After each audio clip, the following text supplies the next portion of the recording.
That's right. Inside.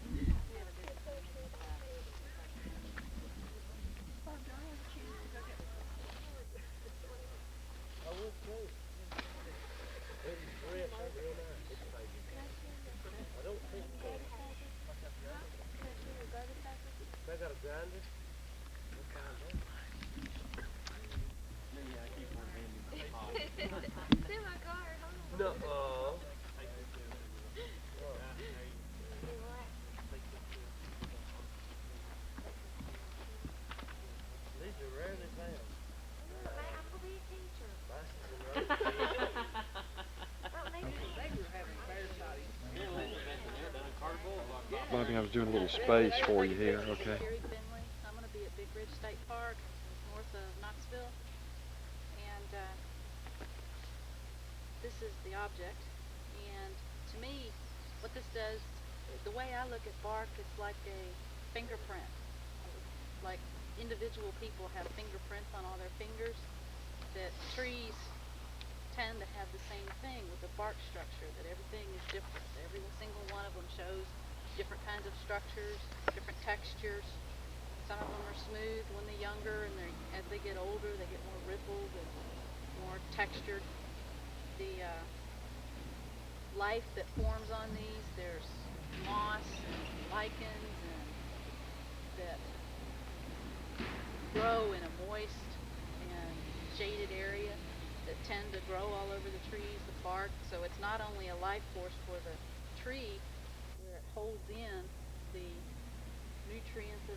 Thank you.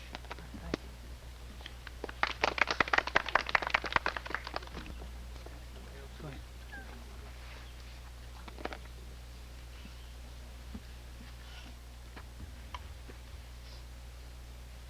Good morning. I'm Renee Lasham, and today I'm going to talk to you about this.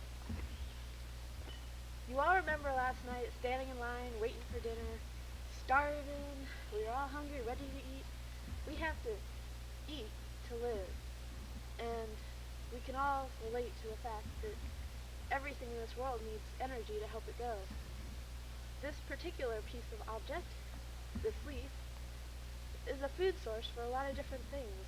It's a food source for, what do you think it's a food source for? What? Bugs. Trees? Yeah, it is. It feeds its own living being. And insects and animals. And I'll pass it around and you can see there was an insect already chomping on this one. In addition, this leaf will eventually rot and fall off the tree in the fall when it's time to change its leaves and go to the winter dormancy. And the leaf will fall to the ground, and bacteria and fungi and lichens will all start their work, and it will become a food source for another being. And once it's decomposed into the soil, it'll go back up into the tree, and it becomes a whole cycle. It even feeds itself. It goes from being in the top feeding to being in the bottom feeding. And that's what I wanted to share with you about this leaf. And next time you look at a leaf, you can think about what it does for the whole universe, and not just its own tree, but the rest of the world. My name is Melanie Story. I'll be at the John and Landon Carter Mansion in Elizabethton through Sycamore Shoals State Park. What I have here is a Dr. Enough bottle. Is anyone familiar with this drink, this beverage? Okay, we have one. For those of you that don't know, Dr. Enough is a regional drink. In fact, it's only bottled in Johnson City, Tennessee, East Tennessee drink. And it's a type of modern day home remedy. Now, I'm sure all of you have known people or know people who use home remedies, and this is what this is. It's a type of vitamin drink. In fact, on the front here it says the staff of life. And most of us today, when we get sick, we don't really go out and try to find something to cure ourselves. We go to a doctor, right? Well, in the time of John and Landon Carter, they lived on the frontier in East Tennessee during the 1780s, 1790s, and the region was not well settled, so they couldn't just go out and go to a doctor like we do today. They had to make their own remedies, so they might go out and get some herbs or some roots or something and boil them, and maybe come up with something similar to this to cure their ailments, what might bother them.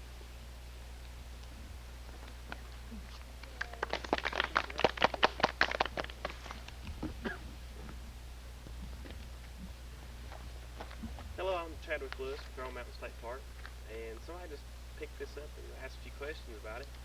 I'm not too much of a geologist, but I can tell you it's a type of rock for sure. It took a genius to figure it out, didn't it?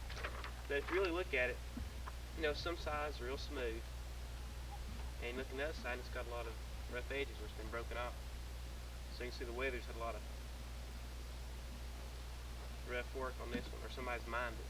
This looks like some type of ore to me. I'm not sure you can smell it. It's got a very unique smell to it. And you can probably taste it. It's got a different taste than other rocks there. One significant thing about this fish is an ore is it may have caused some places to be settled a long time ago. People may have settled and then mined this area to get this out. It was their livelihood back then. But if you can imagine way back when, before we had all the machinery we do now, using a pick and finding a place to go out and get this and mine for it. Just walking around with none of these electronic equipment saying, can I find this ore? Just you start digging until you find a place that's got it. And then you find a vein of it, and you bust it out, and then you carry it out. So it took a lot of work back then for them to harvest what they wanted from the land. But then, when they harvested what they wanted from the land, their effect was not as bad as it is now. Now we have stuff with strip mining and machines, and we have a lot of destruction of the land. So I'll pass this around. You can look at it. Be sure to smell it. And if you're brave, take a test. Taste and see if you can taste anything different about it. Just try to remember the effects we can have on the land and what we can do to preserve our natural resources. Thank you.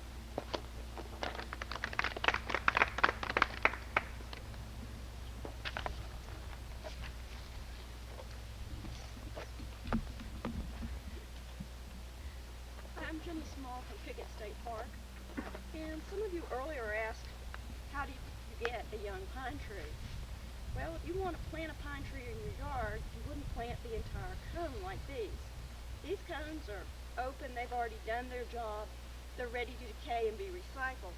What you need is a nice younger cone that's still got part of the scales closed, and if you tear the cone apart, you might find some of the seeds. If you look on the ground, you'll find some cones around you.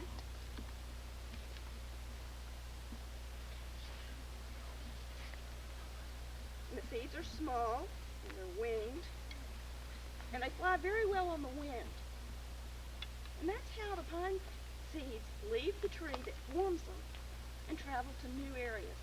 Because they can't grow just anywhere.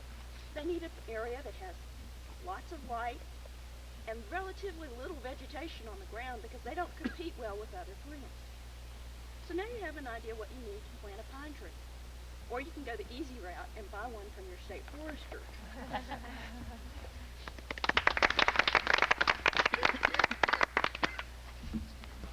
Someone brought me this feather. I was wanting to know what kind of bird it was. Well, I can't tell you that. I'm not good with feathers.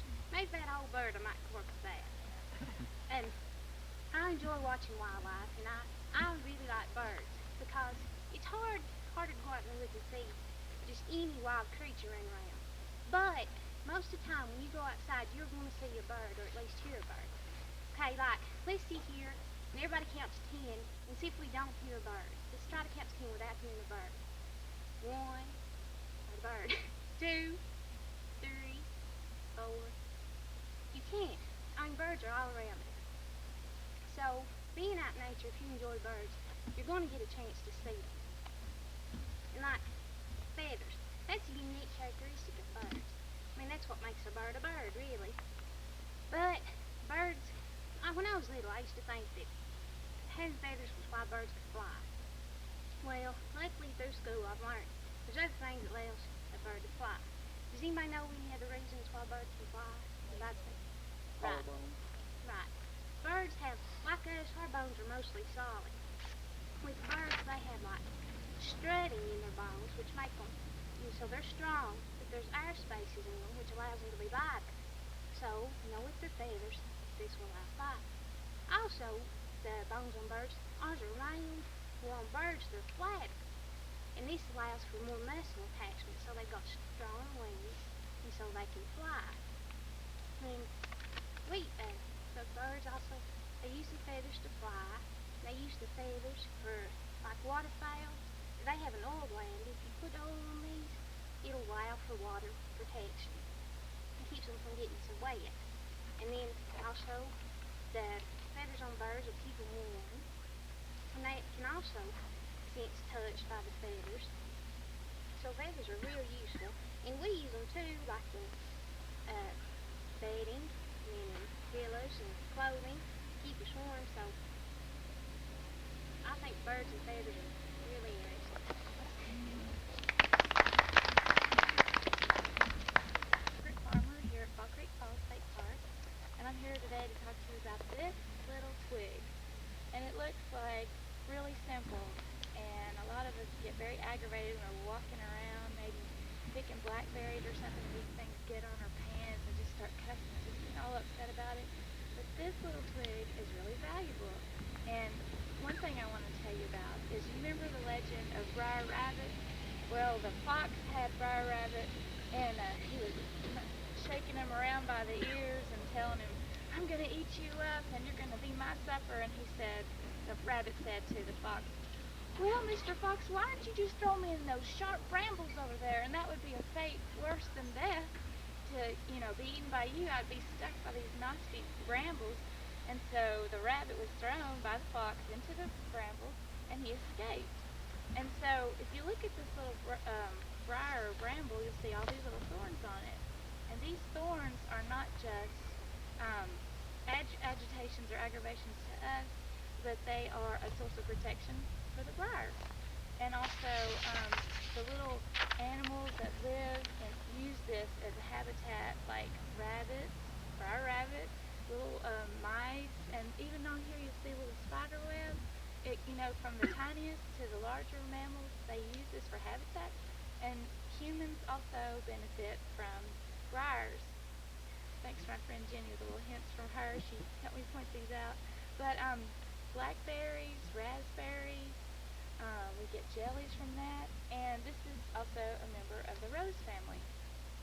And roses, after they lose their petals, at the base of it there's the fruit, and it's called rose hips. And rose hips provide us with vitamin C.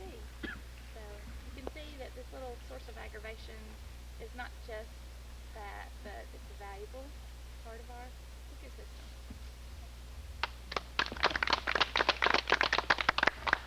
Jackson, I'll be at Warriors Path State Park up in the Tri-Cities. I was given a seed pod. And I started looking at this pod and thinking what I could talk about. And then I started thinking, well, if you look at the seed pod, it's not very much, you wouldn't look at it as a means of dispersal. It's probably just going to fall to the ground beside the plant and germinate, and another plant's going to grow right there. And then I started thinking about types of dispersal, like a dandelion. Dandelion blows its seeds all over the place. It can grow almost anywhere. But, maybe this plant needed a special habitat. It had to stay in that one spot. And I started looking around, and got these grass trees back behind us. Started thinking of the little birds that get on your socks whenever you're walking through the fields. And those need to be dispersed. They probably can grow at many different sites, but some plants need special places. Lady slippers can only grow in certain areas because of the microorganisms in that soil, and you'll only find them. You could find them on one side of the trail and none on the other, or maybe one here but none 5 feet away from it. I just thought that was pretty interesting. That's about it. Hi, I'm Crystal Beck from Cumberland Mountain State Park, And today I have a turtle shell, and I believe that it is a box turtle. And what I find interesting about turtle shells, when I was younger, I used to think that a turtle was like a snail or a hermit crab where it could just get out of its shell and go find another one. But if you look closely, you can see that the backbone is right in the shell, and this is a part of the turtle's body. They can't come out of it. They can go back into it, as we've all seen, when they get scared, but they can't come out of it. And it's kind of like maybe our fingernails, a hardened part of their body, a modification of the skin, like a scale or a fingernail or something that gets really hard. Now, can anybody think of a benefit for a turtle that this shell would be? What kind of benefits it would have for a turtle? Protection, right? That's the main thing. If a turtle can go back into this, if a predator, some big animal that might eat a turtle comes along, they can just go back into that shell and they'll be protected because the big animal won't see a nice fleshy thing that would be real chewy and taste good. They'll feel this hard thing that they can't get into and they'll say, oh, that's just a rock, and they'll move on. So the shell is very important to the turtle. And turtles have been around for a long, long time. They were even there with the dinosaurs. So it must be pretty successful, the modification of the shell, that they've been around that long.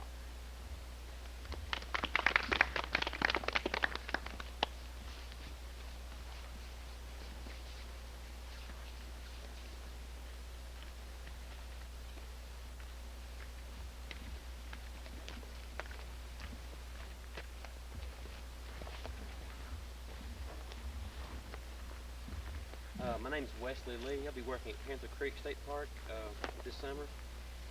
When I was given this, I immediately recognized it, and then after I looked at it for a while, I thought, I really don't know what this is. So I got to thinking about it, and when you first look at it, it looks like a regular fern that you see hanging around everybody's house. Then I got to noticing how thick the stem was here. Well, it seemed to me maybe this isn't a fern. So I got to thinking about what would qualify this to be a fern and not just a regular plant. So I flipped the leaves over and looked, and here on the back of some of the newer leaves are little spores that as the leaf gets bigger it comes off, and that's the way that a fern reseeds itself, is by these spores that are on the back of these new leaves. Well, to know this fern from any other fern, you can look at the leaves here, and if you take one off and kind of hold it up, you see it almost looks like a little sock. Well, this happens to be a Christmas fern, so you can think of it as a Christmas stocking. Here on this one frond here of the fern, you can think of that as a Christmas stocking, and that's a good way to remember it. I don't want to bore you with all the taxonomy of the plant, scientific name and everything, but one neat thing about the Christmas fern is that you can remember recently here when it has been really cold and ice covered and everything, not this morning, but I'm talking about this winter, that after the snow started to melt, I happened to be out in the woods looking around, and the Christmas ferns were about the only thing in the area that weren't frostbitten and burned up by the cold weather. So even after all the cold weather, this Christmas fern, being thick-leaved and thick-stemmed, was able to withstand the cold, and so that left food for the animals to forage on after everything had frozen before spring. So that's about all I got to say about the Christmas fern.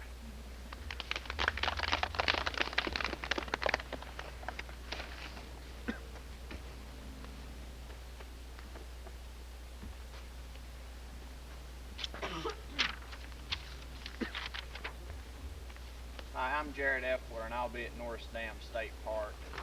And what I have here is an owl call. And each time we go out with nature, we can take little tools such as this that will enhance our chances of possibly seeing an owl or hearing an owl, because owls are pretty much secretive birds, and it's those times that we go out and experience a barred owl or a screech owl that these are the times that we remember, whereas compared to maybe going on a nature hike and seeing a boring European starling, we wouldn't cherish that moment near as much, whereas we would go out maybe at dusk and call up a barred owl and get to see one for ourselves. So this will be a neat little tool to use. And when trying to attract a barred owl, the cadence that you need to call with is who cooks for you, who cooks for you all. It goes like this. It may not sound right.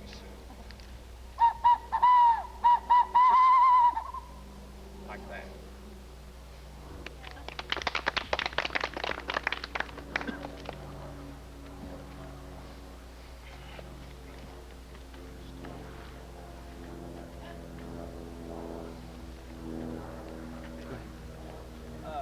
Hello, my name is Mike Enzer. As you can tell, I'm at Davy Crockett birthplace. This is a replica of probably the most famous insignia of the frontiersman, the coonskin cap. This particular cap is the only part of it that's coon is the tail. The top part, the bonnet part, is rabbit fur. These particular caps are made in Cherokee, North Carolina by the Indian tribe over there, and they send them over for souvenirs. The importance of this cap back in Davy's day, it was worn as a means of camouflage and as a means of warmth. This particular cap is the bicentennial year, 1986. The park was founded in 1886, and there at the park we've got several interesting things about Davy Crockett. One of the most interesting things that I found out the other day, that there is no documented proof that Davy Crockett ever wore a coonskin cap.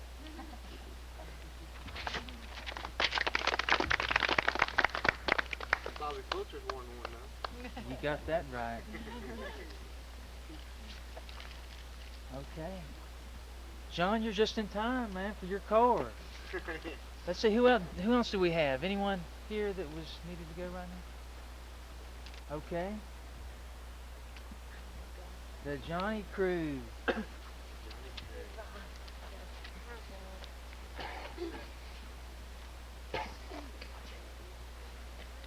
I'm Susan Sexton at Big Ridge State Park, and this neat little gadget is a compass. And when I think of a compass, I think of this as your own personal tour guide. You can take this with you along a trail, and it's going to point out the different ways that you should go. You can also use this, excuse me, with a map, and when you use it with a map and you place it on there, you get a little coordinate, or I like to think of it as a secret password. And then you take your compass and put it out and put in that password, and it gives you the path that you need to go in. So you can think of it as a little mystical gadget that helps you find your way through the woods.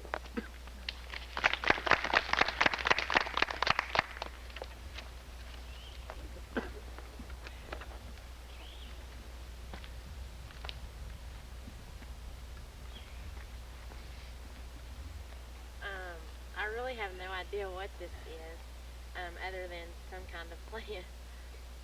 But Chadwick made me realize that, or remember that these plants give off oxygen, and of course we breathe oxygen. And also I was sitting here thinking,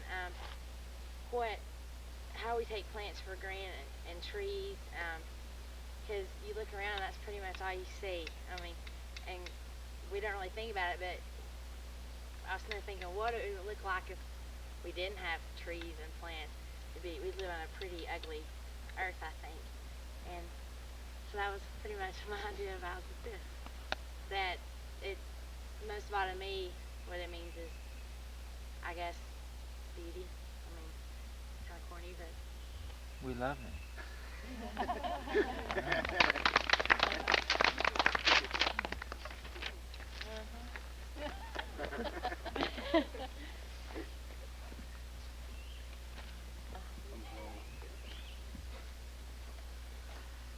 Hello, my name is Lane Boyce. I'm at Edgar Evans State Park, and this, as you all may know, is the great portion of a white-tailed deer. This is a form of protection for the deer. It's also a form of mating for the deer. They root up against the trees to get the felt off of their antlers here, because the antlers are very hard, and when the felt gets on there, the felt has nerves. And they have to rub it off because it kind of irritates. You know, like when you get an itch, you got to scratch and it feels a lot better? Well, that's what the deer does. Also, it's very rare to find one of these laying in the woods because the rodents and mice eat these for the calcium in them. So if you're ever walking through the woods and you find one of these laying around, pick it up. Some hunter will want it. How is it used for mating?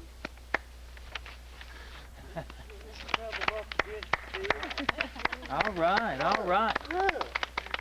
All right, how much time is left here? 20 minutes? All right, let's talk just a few minutes then.